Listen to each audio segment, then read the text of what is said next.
The Royal Australian Navy is set to retire HMAS Melville. Hindi lang ito basta-basta na ship na mawawala, ito'y isang golden opportunity na nakabalot sa bakal at marine capability. Ngayon, ang malaking tanong ay, ano ang susunod para sa vessel na ito? Scrapping ba, SINKEX target, o may mas magandang plano? Well, isipin natin ang isang mas matalinong alternatibo na pwedeng magdala ng malaking pagbabago sa South Pacific. Imagine mga bro, kung kunin ng Philippine Navy ang hydrographic survey ship na ito.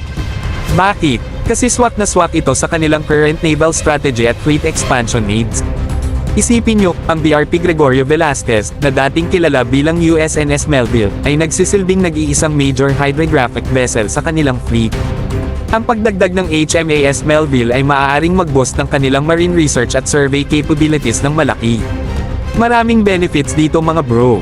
Unang-una, importante ang technical assessment at transfer costs, pero let's be real, investment ito na worth it. Ang marine research fleet ng Philippine Navy ay kulang na kulang, at ang acquisition na ito ay makakapuno ng malaking gap. Mas maraming hydrographic survey ships ay ibig sabihin ng mas magandang charting ng ating malawak na maritime territories, na nagpapalakas ng navigation safety at national security. Higit pa rito, magandang test ito para sa bagong signed NGPA, National Government Procurement Act, na ngayon ay nagpapahintulot ng direct acquisition ng excess defense articles, EDA's letter.